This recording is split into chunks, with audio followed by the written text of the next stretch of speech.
ढल्किँदै गरेको साँझको घाम गल्लीमा लामा र सुनौला छायाहरू परेका थिए। तीनजना साथीहरू आर्यन, दिया र निशान सडकको पेटीमा बसेर एउटा सानो बट्टामा राखेको ऐसेलु बाँडेर खाइरहेका थिए। उनीहरूको दिनभरिको खेलको थकाइ मेटिँदै थियो, तर उनीहरूको मनमा भने भविष्यका ठूला सपनाहरू खेलिरहेका थिए। आर्यन, जसले खल्तीमा सधैँ पुराना नटबोल्ट र अनौठा ढुङ्गाहरूले भरिएको हुन्थ्यो, पहिलो पटक बोल्यो। उसले आकाशका बादलहरूलाई हेर्दै हातले केही बुट्टा कोरे झैँ गर्यो। म एउटा यस्तो सहर बनाउँछु, आर्यनले दृढ विश्वासका साथ भन्यो। जमिनमा होइन, त्यो माथि बादलको बिचमा, दियाले जिस्काउँदै भनेपछि रुखमा घर बनाउने होइन, आर्यनले गम्भीर हुँदै सच्यायो। म एउटा भर्टिकल बायोम बनाउने आर्किटेक्ट बन्छु। अहिले सहरको ठाउँमा अभाव छ, तर यस्ता टावरहरू बनाउँछु जसले सास फेर्छन्। भित्ताहरूमा लेउ झारपात हुनेछन् जसले हावालाई सफा राख्नेछन्, र सिसाका यस्ता पुलहरू हुनेछन् कि त्यसमा हिँड्दा हामीलाई आकाशमा हिँडे जस्तो महसुस हुनेछ। दियाले आफ्नो कुइनोमा अडेस लाग्दै परको जङ्गलतिर हेरी। ऊ आर्यनभन्दा अलिक फरक र जोसिली स्वभावकी थिइन्। उसलाई छिमेकका असहाय कुकुर बिरालोहरूको सेवा गर्न साह्रै मन पर्थ्यो। आर्यन, त्यो सिसा सफा गर्न त धेरै मान्छे चाहिन्छ होला है, उसले जिस्काउँदै भनी। तर मलाई घर बनाउनु छैन, मलाई मानिसहरूको सोच बदल्नु छ।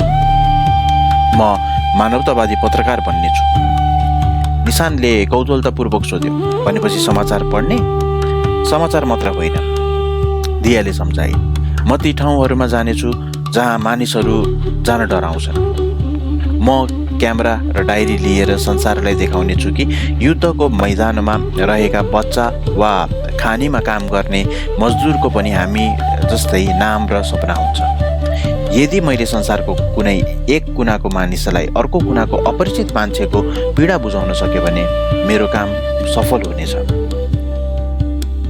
अन्तमा दुवैले निशानलाई हेरे। निशान सबैभन्दा कान्छो र शान्त स्वभावको थियो। ऊ प्राय खोलाको किनारमा पानीभित्र हेरी केही रहस्य खोजिरहे चाहिँ एकोरिएर हेरिरहन्थ्यो। मलाई लाग्छ म आर्यनभन्दा ठ्याक्कै उल्टो दिशामा जानेछु, निशानले बिस्तारै भन्यो। मलाई आकाश होइन, पातालको गहिराईमा जानु छ। त्यहाँ के छ र? आर्यनले सोध्यो। हामीलाई चन्द्रमाको बारेमा जति थाहा छ, आफ्नै समुद्रको फेदको बारेमा त्यति थाहा छैन। निशानका आँखा चम्किए। म मरिन बायोलोजिस्ट बन्न चाहन्छु। म ती जीवहरू खोज्न चाहन्छु जो अँध्यारोमा चम्किन्छन् र जहाँ पानीको चापले कारलाई पनि खिच्न सक्छ, त्यहाँ पनि बाँच्छन्। म समुद्रको गहिराईमा लुकेको औषधिहरू खोज्न चाहन्छु र वेल माछाहरूसँग कुरा गर्न चाहन्छु। केही बेर त्यहाँ सन्नाटा छायो। ती तीनजना आफ्ना सपनाहरूको बोझ र उत्साहमा हराए। आर्यनले संरचना र प्रकाशले भरिएको संसार देख्यो। दियाले सत्य र करुणाले भरिएको समाज देखिन्। निशानले रहस्य र संरक्षणको गहिरो संसार देख्यो। हामी त धेरै व्यस्त हुने रहेछौँ, आर्यनले हाँस्दै भने। हो नि, दियाले निशानलाई जिस्काउँदै भने। तर यदि आर्यनको सिसाको सहर भत्कियो भने निशानले समुद्रमा त्यसलाई समात्नेछ र म त्यसको हेडलाइन लेख्नेछु।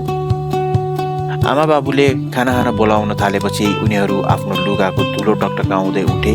उनीहरू अझै सानै थिए, तर ती 7 मिनेटमा उनीहरूले आफ्नो भविष्यको विशाल संसारलाई छोडेर आएका थिए।